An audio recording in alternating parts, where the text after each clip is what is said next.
Mas, kemarin aku bisa nonton film. Jadi dia itu filmnya menceritakan kejadian kisah nyata sebenarnya. Seorang penipu yang dia itu masuk ke kelas sosial elit di Amerika. Padahal sebenarnya dia itu hanya seorang imigran. Yang bagus dari film ini adalah diceritakan di akhir bahwa dia itu sedang melakukan peradilan untuk menghakimi bahwa dia itu sedang melakukan penipuan yang sangat besar di kalangan elit. Nah, di Amerika dia gunain juri, Mas. Pengadilannya. Pengadilannya. Nah, jurinya itu dia yang ngasih tahu dia bersalah atau enggak. Oh gitu. Jadi maksudnya juri itu yang memutuskan seseorang bersalah atau tidak gitu ya? Hmm, yang bersalah atau enggak dalam tuntutannya. Oke. Sedangkan di Indonesia nggak pakai itu, Mas. Betul. Di Indonesia dan Amerika menganut sistem yang berbeda kan begitu. Jadi kalau di Amerika yang di film-film itu, yang film-film Hollywood lah ya, orang-orang kebanyakan nonton film kan film Hollywood, kemudian ada adegan pengadilan gitu ya.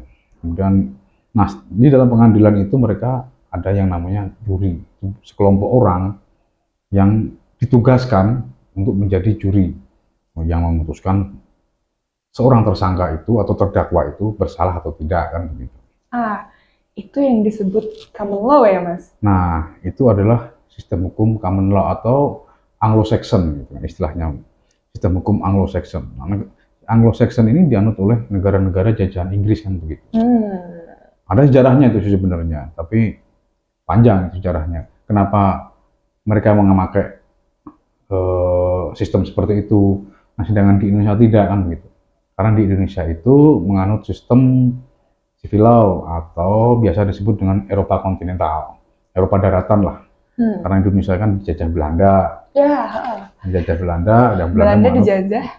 Belanda dijajah Jerman ya? Perancis, Oh, Prancis, betul. Perancis, Jerman. Jadi sistem Eropa kontinental ini dianut oleh negara-negara Belanda, Prancis, Jerman kan begitu. Jadi berbeda yang kita anut antara sistem hukum di Amerika, Inggris, Australia, negara-negara yang menganut Anglo-Saxon itu yang merupakan jajahan Inggris dulunya dengan negara-negara yang jajahan Prancis atau Belanda. Jadi berbeda.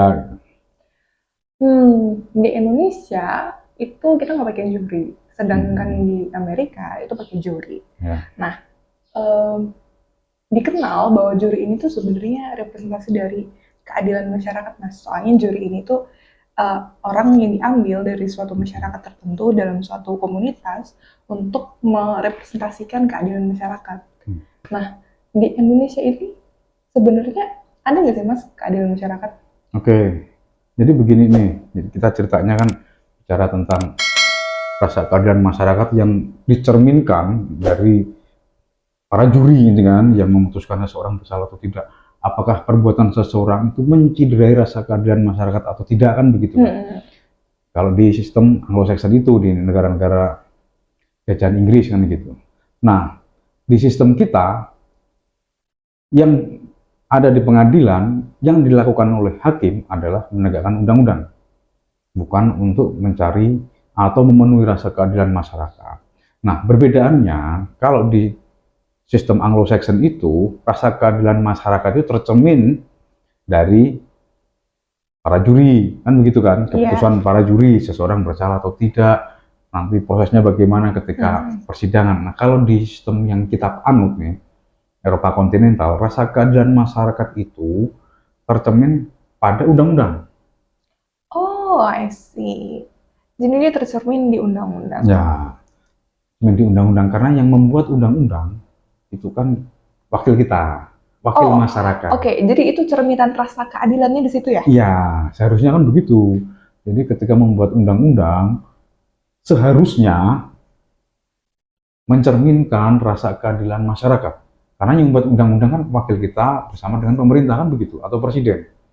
Oke. Berarti untuk mencerminkan rasa keadilan itu take time yang sangat lama dong, Mas. Karena kan dia proses pembentukan undang-undang dan lain-lain. Nah, seharusnya lebih memenuhi rasa keadilan masyarakat karena waktunya panjang. Nanti kan ada Ada prosesnya kan, ada naskah akademik, ada kemudian dengar pendapat masyarakat dan seterusnya. Seharusnya undang-undang yang terbit atau undang-undang yang terbentuk itu adalah cerminan dari rasa keadilan masyarakat, karena di dalam sistem Eropa kontinental ini peraturan hukum itu adalah berbentuk undang-undang atau peraturan-peraturan tertulis.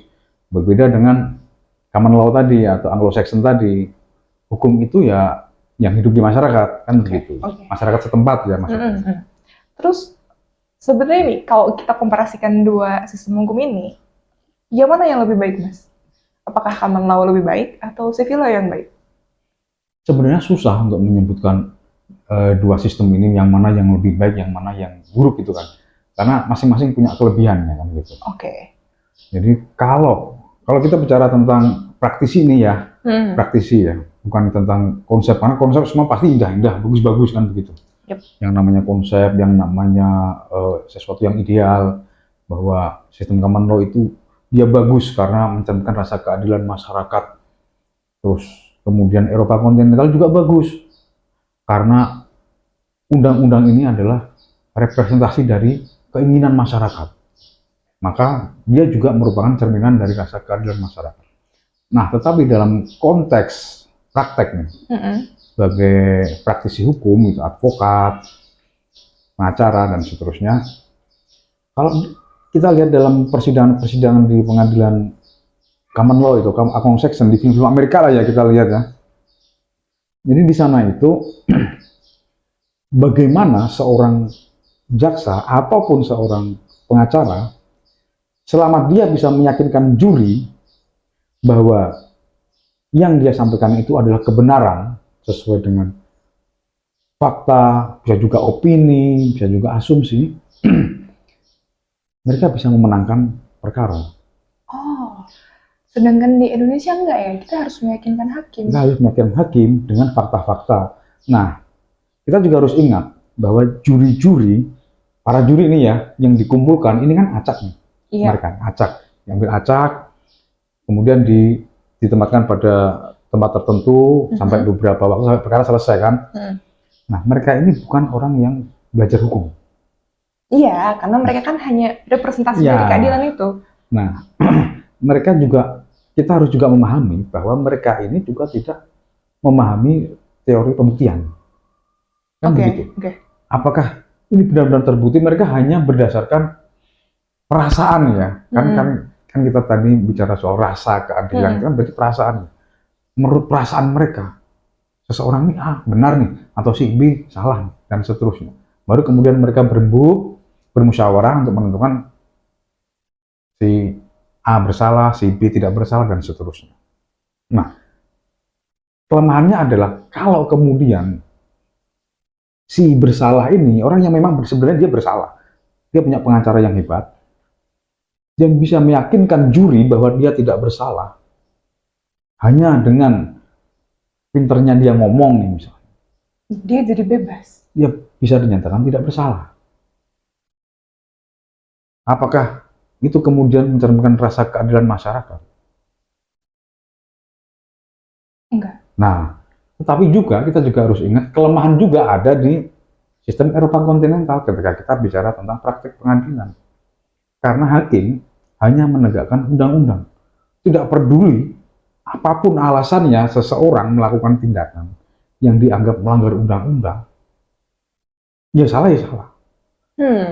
Walaupun misalnya dia mencuri untuk memberi makan anaknya yang kelaparan, selama dia melakukan perbuatan yang menurut undang-undang adalah kejahatan, maka dia tetap bersalah. Walaupun kemudian hakim menyatakan bahwa seseorang diberi hukuman yang seringan-ringannya, tetapi statusnya dia bersalah kan? Kan begitu. Berbeda dengan di sistem Eropa kontinental, Anglo-Saxon, kan begitu. Kalau kita lagi ngomongin sistem di Indonesia nih Mas, Indonesia itu kan juga mengadopsi salah satu ciri dari common law, yaitu adalah jurisprudensi. Nah, pada titik ini Indonesia tuh lebih mirip ke, ada sedikit lah, ada kemiripan karakteristik dengan common law. Bisa nggak sih Indonesia berubah dari civil law ke common law? Jadi begini, pertama yang harus diingat bahwa jurisprudensi itu walaupun merupakan salah satu bagian dari eh, masuk ke dalam sistem peradilan ya atau sistem hukum, tetapi hakim dalam kenyataannya tidak wajib untuk Menggunakan menggunakan jurisprudensi. jurisprudensi karena lebih diutamakan adalah undang-undang kan begitu. Nah, baru kemudian kalau tidak ada undang-undangnya bisa jadi dia akan mengikuti jurisprudensi. Tapi ada nggak sih chance seorang hakim itu mengikuti jurisprudensi hakim yang lain? Bisa. Beberapa kali hakim menggunakan jurisprudensi. Sama seperti di common law yang berdasarkan jurisprudensi putusan dari pengadilan sebelumnya. Hanya saja, memang walaupun ada ciri itu, tetapi tetap saja undang-undang itu menjadi pokok. Nah, yang tadi pertanyaannya, apakah Indonesia punya ada kesempatan untuk atau misalkan berubah dari civil law dari Eropa kontinental menuju ke Anglo-Saxon atau common law? Ya bisa saja, tetapi itu harus merubah semuanya. Karena bagaimanapun hukum ini kan produk politik ya. Iya. Produk hukum ini produk politik, tentu kepentingan politik yang paling mendominasi dari setiap pembuatan instrumen hukum kan begitu. Jadi saya kira untuk apa gitu. Kemudian kalau hanya akan membuat kekacauan gitu.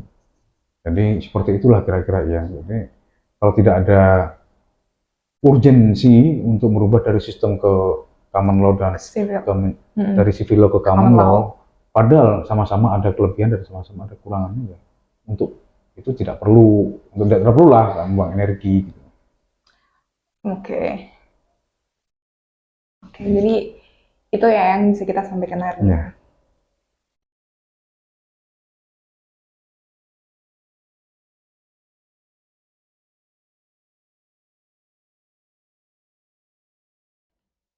Bloopersnya yang mana terusan?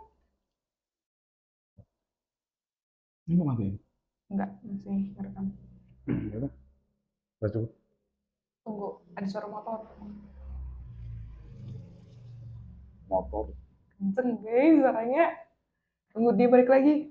Paket nih. Ngerokok dulu lah.